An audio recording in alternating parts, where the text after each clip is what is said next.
Hello,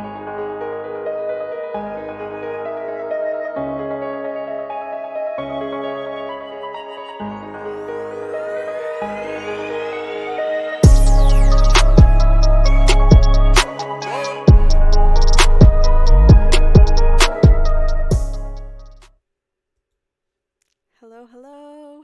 Welcome. This is Crime in Court. My name is Heather. I'm so glad that you have joined me. I'm here for an update on, or not an update, this is the part 4 of the Delphi Frank's memorandum that came out like the end of last summer, early fall. When they started talking about the fact that there might be some Odinist ties to the Un-Alivings of Libby and Abby. And so we're going to continue reading through this document. We've already been through like some background. We've got some characters that we've talked about, including Sheriff Liggett.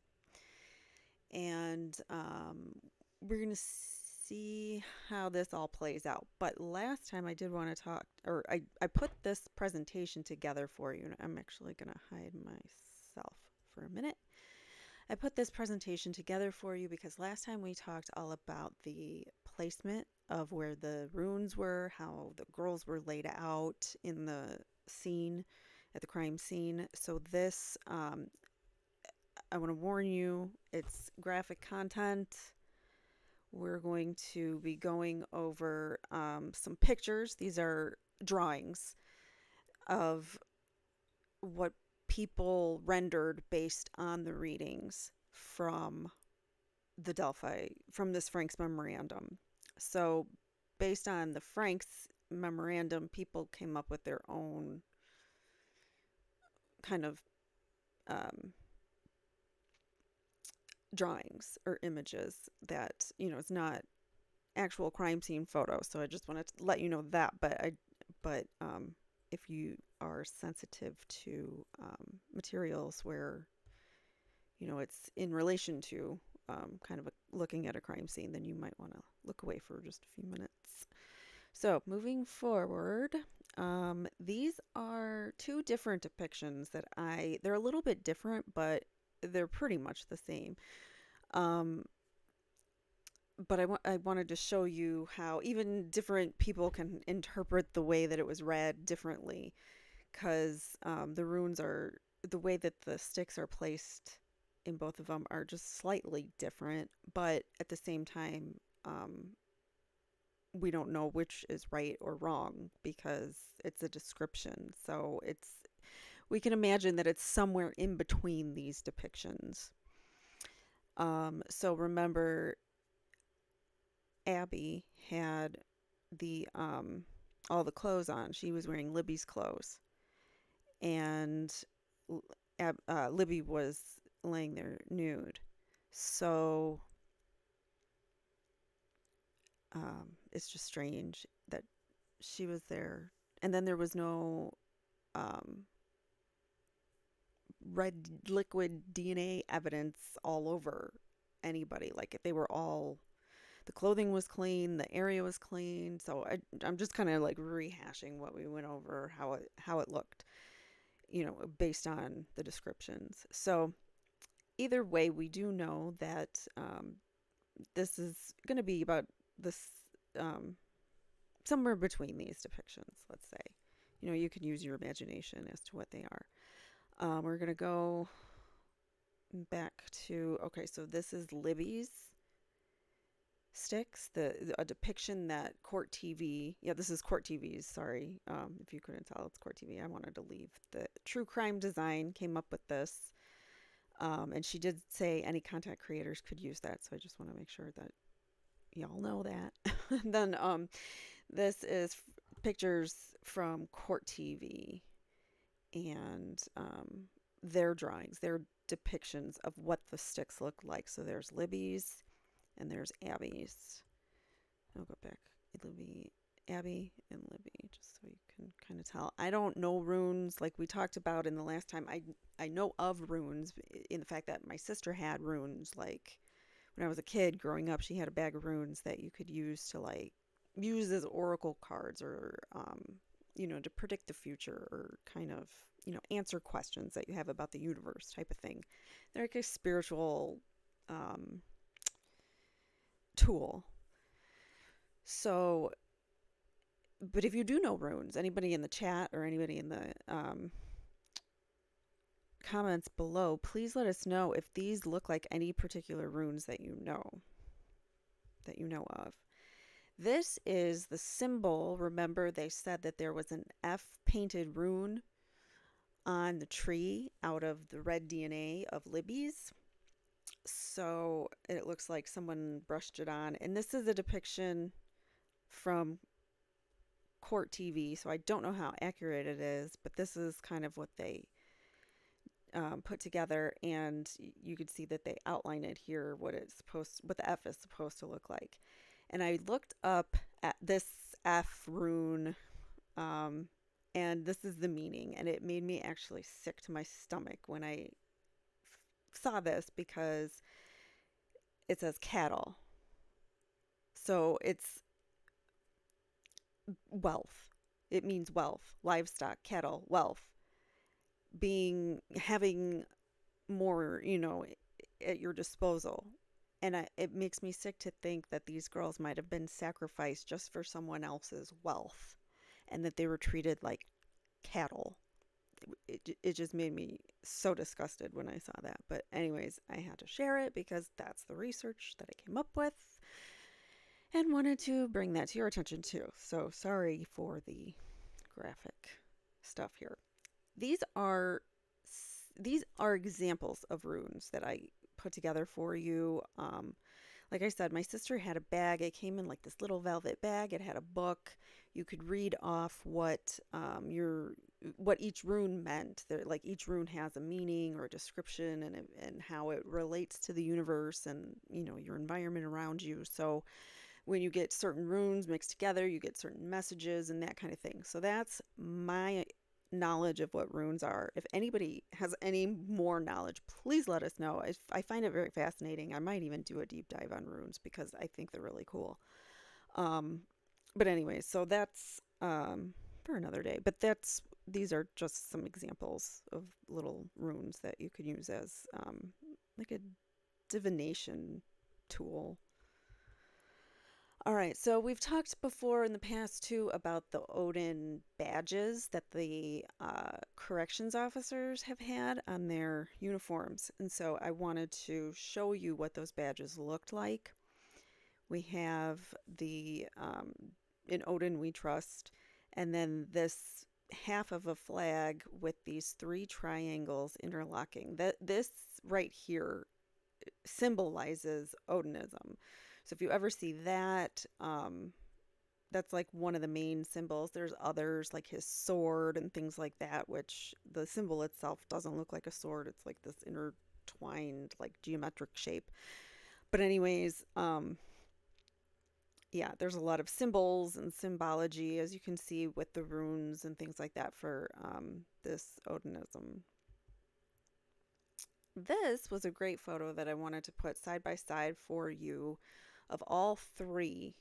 So we have the two suspect drawings. So these were depicted by individuals that believe that they saw whoever might be responsible for the loss of Abby and Libby. So they gave descriptions to the police, and these are the police sketches, the two on your left, obviously.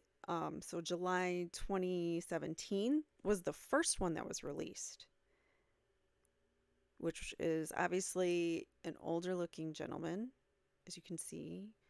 Got some stubble on his face. And then the next drawing they released April 2019 when they still haven't had any leads and they were trying to get more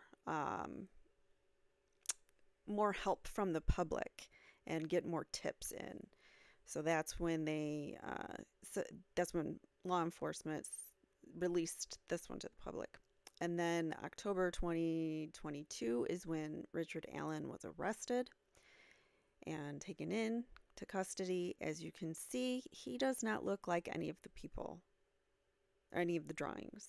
So let's just point that out there. All right, and then at the very end, I just wanted to do a nice little tribute to Abby and Libby and show some pictures of how cute they were in life and just full of life and energy and youth. And it's just a shame. And this is why I'm doing this channel, for the innocents lost here. All right, so with that being said, let's move to the Frank's memorandum, where we left off last time. Let's just kick it into high gear here. All right, so I can put my camera back on. Sorry. So I hope you liked that little presentation that I put together. I like to put these presentations together for you so I can talk about it and show you the different pictures. Anyways, let me know if you like them. And please don't forget to like, comment, subscribe, do all the YouTube-y things. I really appreciate it. I'm so glad to have you here, and thank you for joining me again. Let's dive in. So, part 2, the evidence that connects the Odinists to the loss of life, to the loss of Abby and Libby. So what is Odinism? It's a good question. For Rick's defense team, it has been hard to gain a grasp on exactly how to define Odinism. A March 15th, 1998 article found in the winter issue of the Southern Poverty Law Center's hereafter SPLCA, the SPLCA, Intelligent Report, identified as, quote, the nation's preeminent periodical monitoring the radical right in the U.S., said this about Odinism in 1998. A neo-pagan religion drawing on images of fiercely proud boar-hunting Norsemen and their white-skinned Aryan womenfolk is increasingly taking root among anti-love groups, I'll just say. The ones that only like a particular race. I don't want to get dinged on YouTube. All right, so Asatru, I think is how it's pronounced, Asatru leaders, which is another word they said for Odinism. It's a type of Odinism. Asatru leaders have opened prison ministries in at least 5 states recently, and that many jailed followers are heavily white, anti-loving people. A leading what is that word? I have no idea what that is. Proselytizer? Imprisoned terrorist David Lane has been writing prolifically and influencing many to adopt his interpretations of anti-love groups for other races. Bob Matthews, the late founder of the order of which Lane was a member, adopted a series of related beliefs. A Denver anti-love person who confessed to the November murder of a man because he was black bears an Asatru tattoo. Some key Asatru leaders have known anti-Semitic backgrounds, and the group that we defeated in World War II, those people. Suddenly, says Phil Rodriguez, a gang investigator with the Arizona State prison system, Asatru became the new big fad. So it's going around. Whether we know it or not, it's one of those things that it's in the underground criminal world, it's out there. So Asatru, an Icelandic word meaning belief in the Azir or gods, has been officially recognized as a religion in Iceland since 1972. Oh, that's interesting. And I want to say I don't know these words. I'm not an Odinist, so I'm sorry to any Odinites that I offend by butchering these words. Sorry. All right, so further down in the article, the SPLC states the following: Odinism, which is closely related to Asatru, was much favored in Germany.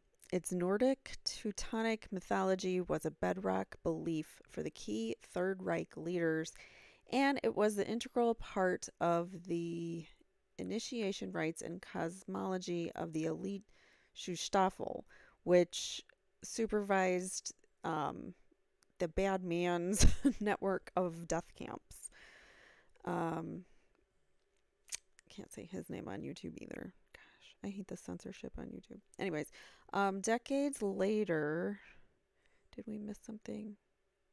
Defense has provided an infographic highlighting parties discussed in this section. Okay. So decades later, Odinism also influenced George Lincoln Rockwell's American Party for Anti-Love group type things. All right. In addition to the white component that exists with Odinism, there seems to be an additional dark demonic component to Odinism, at least if articles concerning Odinist human sacrifice and imagery found on the internet, coupled with imagery and language found on Brad Holder's Facebook page, are to be considered. So here comes Brad's name again, his Facebook page. He's posted too many things about Odinism that make him quite the suspect. As an example, the defense has attached exhibits 30 through 34. Exhibits 30 through 31 are found on the internet. Exhibits 32, 33, and 34 are different versions of the same image that Brad Holder posted on his Facebook page. As you can see, law enforcement wrote the words "painting by Brad Holder, Odin hanging from World Tree." Let's go to the back page here. We're on page, 44, I think I just...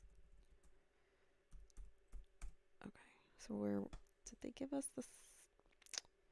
They didn't give us the attachments, darn it. All right, sorry.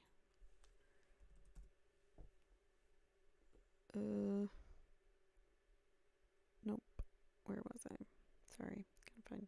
I thought they might have the attachments in the back showing us the pictures from Brad Holder's Facebook account, but they didn't, and now we know. They probably were redacted, or that part was under protection order or something. All right, so as you can see, law enforcement wrote the words "painting by Brad" and Odin hanging from World Tree. This appears to be something that law enforcement would have used in a PowerPoint presentation. Additionally, Kevin Murphy, who was a state trooper that investigated the Odinist angle, said this about Odinism, quote, "It seemed to me to border an almost a satanic type of worshiping, sacrificing, but I couldn't really wrap my brain around it," end quote. And they added the emphasis. So that was according to Murphy's deposition, Kevin Murphy's deposition, state trooper. So this obviously proves that investigators knew about this angle of the Odinites that possibly could be involved in this, and they still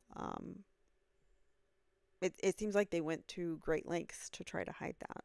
And it makes me wonder, why are there Odinists on law enforcement that are hiding evidence or planting evidence or framing innocent men who happened to be there that day and wanted to be nice and give his account of what he saw that day, and then ended up in prison? I don't know.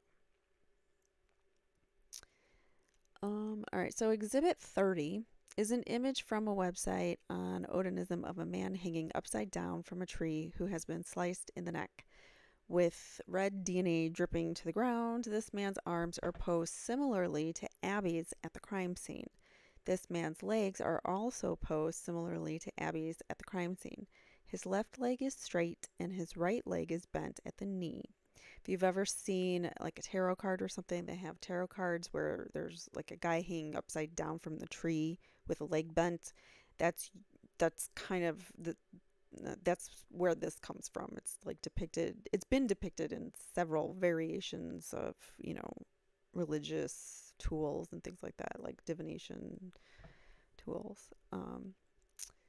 So the only difference is that the man's right leg is placed over the left leg while Abby's right leg was posed under her left leg. So it was just slightly off, but very similar. Exhibit 31 is an image from a website of Odinism of a man wearing antlers, similar to the crude way in which sticks were formed on Abby's head. So let's go back and look at Abby. So Abby had these antlers or sticks that looked like antlers placed above her head. And in the depiction, they have them here too for effect. But I think this picture, shout out to True Crime Design for coming up with that and drawing that. She did a good job. All right, let's see. Where did we leave off? So the antlers on Abby's head. Exhibit 31 also resembles the crime scene at the man's left leg is the crime scene in that the man's left leg is straight while his right leg is bent and at the knee and placed under his left leg, just like Abby was found. Both exhibits 30 and 31 were found on the internet by Ryan Boucher during his internet research. And so in the depiction of the man that they have is the exhibit, the man's hands are not similar to the way that Abby's were posed. And these are coming from an affidavit from Boucher, the guy who found them. The defense included exhibits 32 and 33 in the event that the court might think something like, well, just because those images are available on the internet concerning onanism has nothing to do with Brad Holder. Exhibits 32 and 33 are images that the defense located in the state's discovery. So the state knew about this angle. Both exhibits are the same image, with exhibit 33 being a close-up version. The image itself is a painting produced by the hands of Brad Holder. As the court can see, Brad Holder painted what the defense would call a very creepy serial unaliver looking image of a naked man hanging from a tree. Holder's painting is similar in appearance to exhibits 30 and 31. So Brad Holder created some kind of drawing that looks very creepy and similar to the pictures of that they used for the hanging man or the hanging tree, as it's called in Odinism. It's a symbol that Odin sacrificed himself and then he gained knowledge or something like that. It was along the lines of what I was reading. I really want to do a deep dive. If you guys are interested, I think it would be interesting if I did a couple deep dives of Odinism and just like the origins of it and how it got started and what it is now, how it's evolved. I don't know. I think it's really interesting. Also, in Holder's self-made painting, you can see that just like Abby, the hanging man's right leg is bent at the knee, angled toward the man's straight left leg. Again, an overly inquisitive man down in Georgia, Brian Brochet, began piecing all this together without even having the benefit of the crime scene photos. Yet the Unified Command, remember the Unified Command is made up of a few individuals who are like high ranking in law enforcement throughout different units or teams, and everyone reports to that Unified Command regarding the Delphi case. So the Unified Command, with the benefit of the crime scene photos, apparently either incompetently or intentionally failed to piece together these images, which would have caused a curious investigator to continue pursuing Brad Holder as a suspect. Ryan Boucher's curiosity led him to continue his research into runes and Odinism. Boucher's research led to an article that is a primer for Odinist sacrifice. The defense has attached this article by Daniel Bray entitled Sacrifice and Sacrificial Ideology in Old Norse Religion. Interesting. I don't know, I find this stuff cool to learn. Within Bray's article, he discusses the history of human sacrifice to Odin that exists in the pagan Norse religion. So they've apparently been doing this for centuries, because this is a centuries old religion. But but they didn't officially make it one until, or the Asatru, until the 70s, I think they said up there. All right, so Unified Command claims that Odinism was ruled out early because of the findings of a Purdue professor. However, Unified Command now claims that it can't remember the name of the Purdue professor. And if you remember, when the Franks Memorandum came out, very shortly they found that professor, and the professor denied stating that it had nothing to do with Odinist ties when he reviewed crime scene photos. So, anyways, I just find it interesting that all of a sudden he was produced after this Franks memo came out. So early in the investigation, one of the investigators reviewing the crime scene thought that it might be the work of Odinists practicing Odinism. Unified Command's Jerry Holman has forgotten which investigator it was.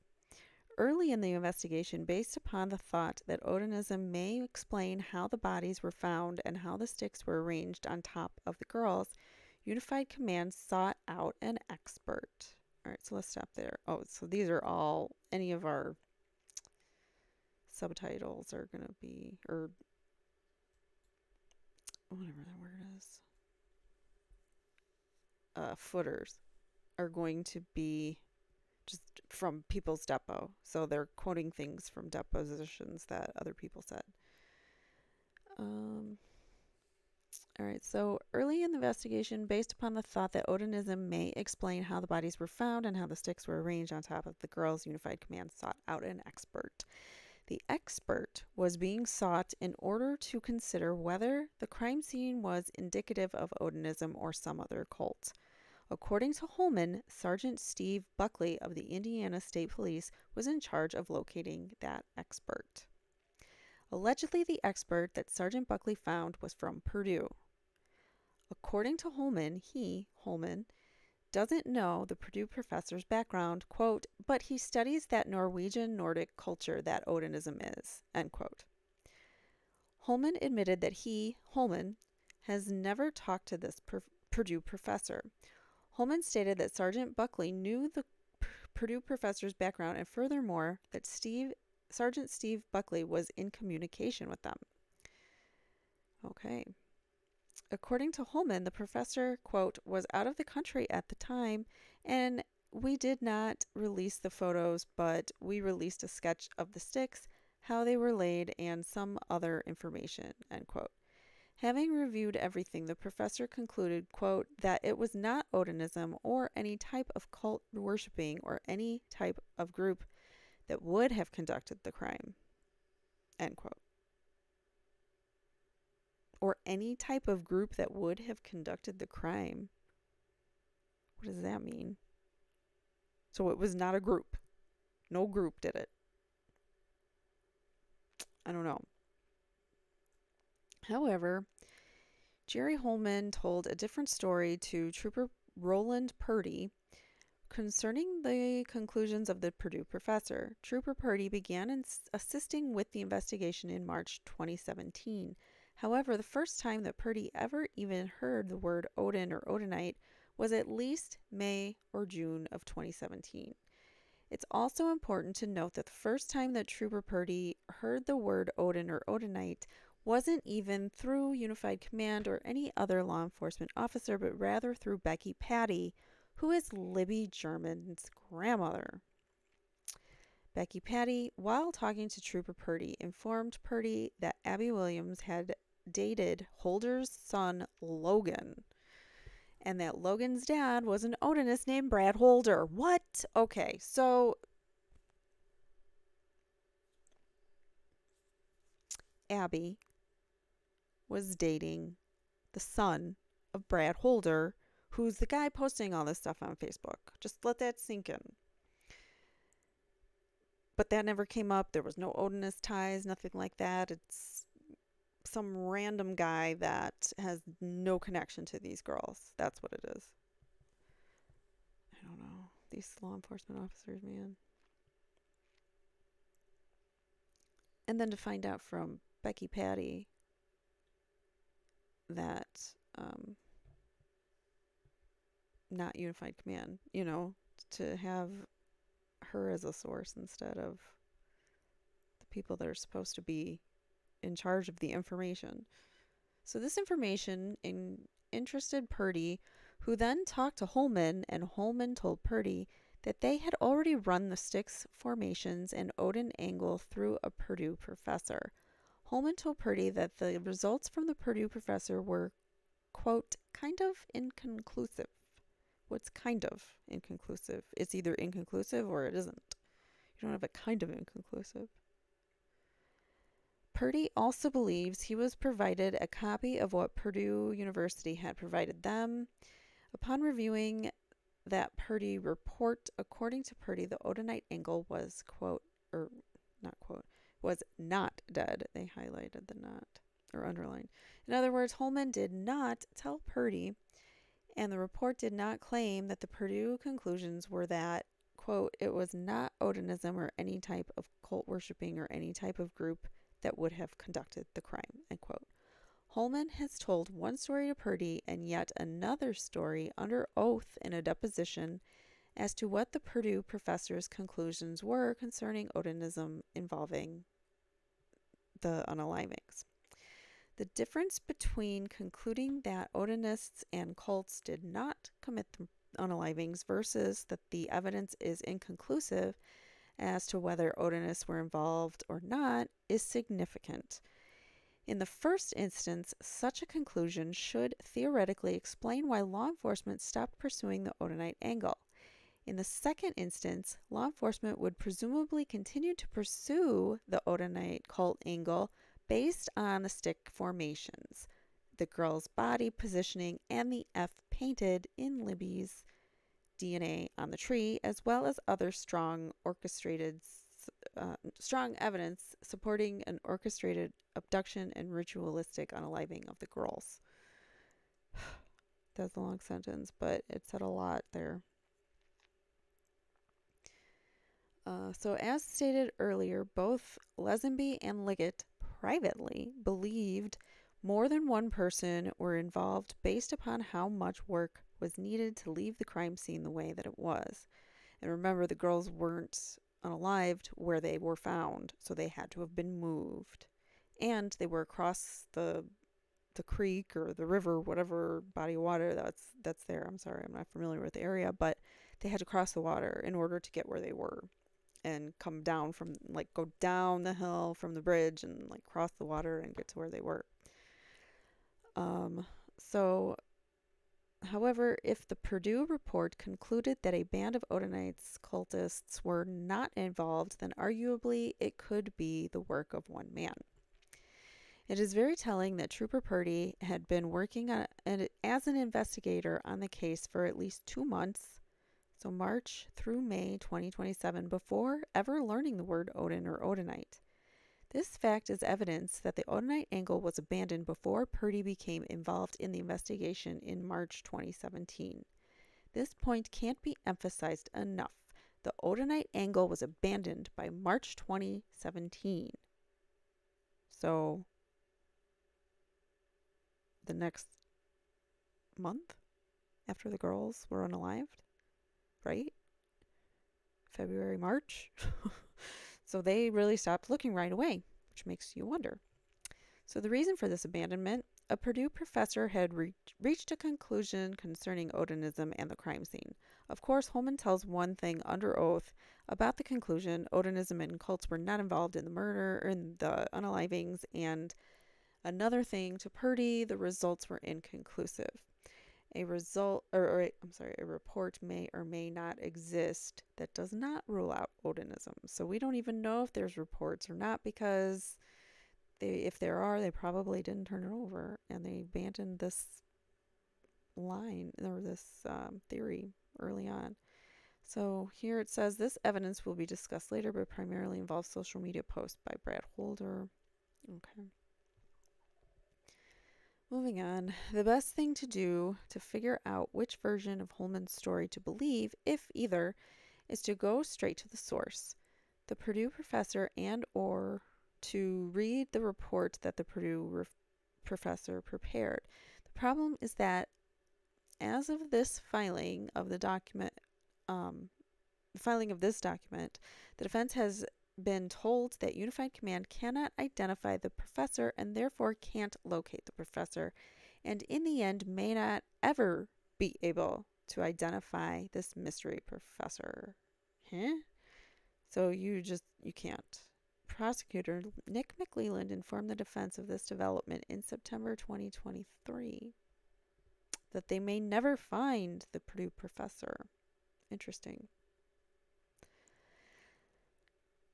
Additionally, the prosecution has not provided the defense with any Purdue report. Presumably, if the state of Indiana had such a report in its possession, then the identity of the mystery professor would be revealed. The only conclusion is the Purdue report is missing, just as the author of the report is also missing. It is unknown if Detective Holman is currently searching for the mystery professor.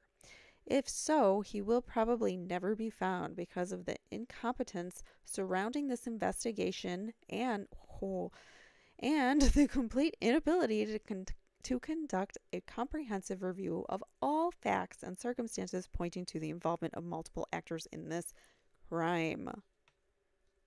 Damn, they're throwing down some shade at the prosecution and law enforcement there. That was pretty juicy. I used to love reading books, like fiction books on, serial Un-Alivings and stuff. Ooh, Kevin O'Brien used to be like one of my favorites. He writes some really good books. But I've recently just become obsessed with reading court documents because I find that there is like so much sass and spiciness in them when with the prosecution and the defense attorneys going back and forth. I think they're really entertaining to read, in the sense like I get more out of them than reading a novel about pretend somebody's imagined story. Even though like those are fun to read, don't get me wrong, I used to love reading. I love reading these much more because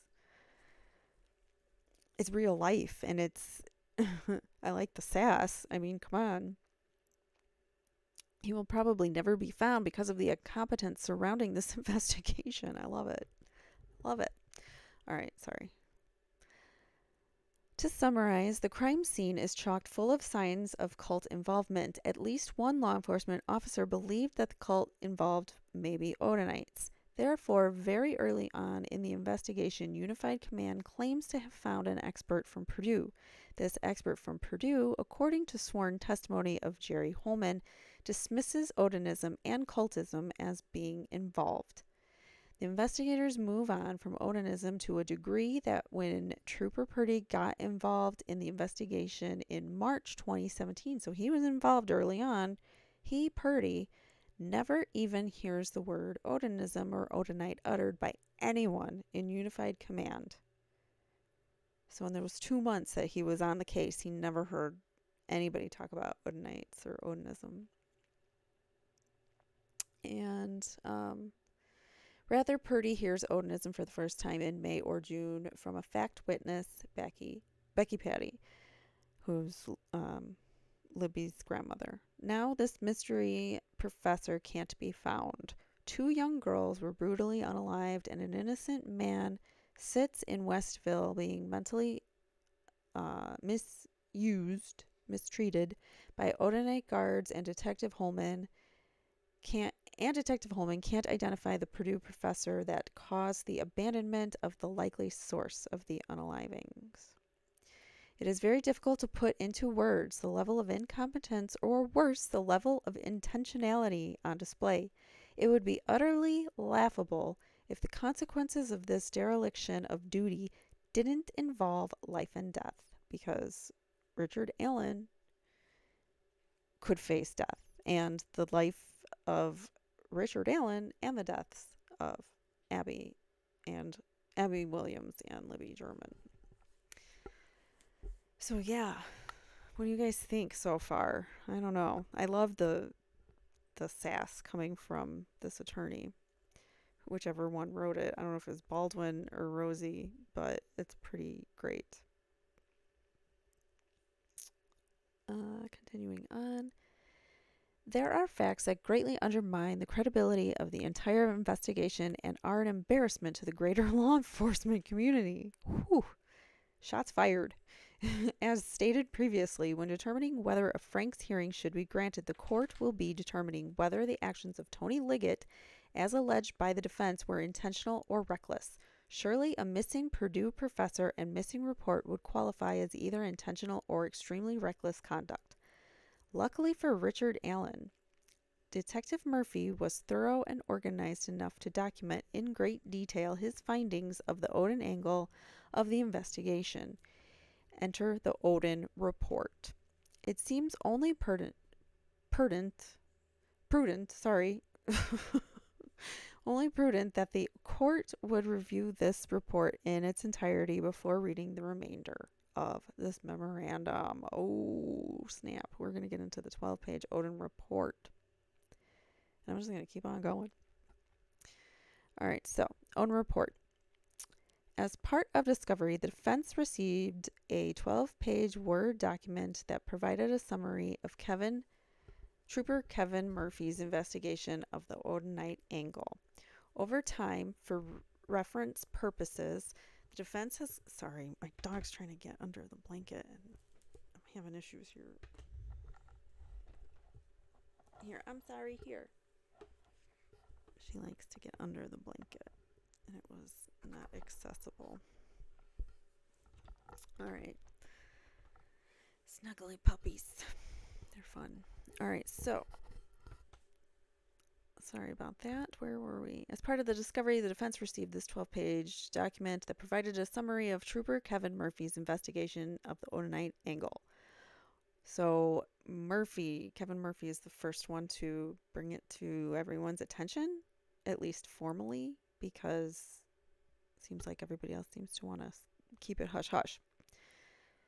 Therefore, hold on, my laptop is now flickering my second screen. Okay. Therefore, to more clearly reference this document throughout the rest of the memo, the defense will use the moniker Odin Report when discussing this report.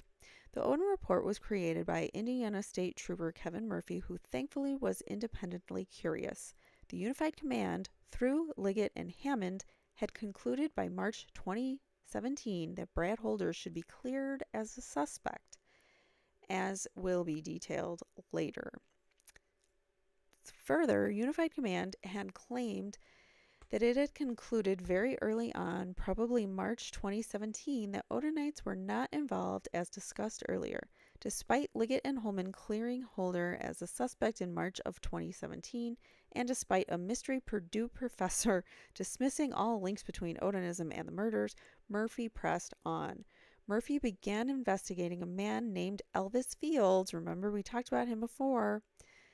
He was talked about in this report before. So Elvis Fields down in Rushville, Indiana, 126 miles away.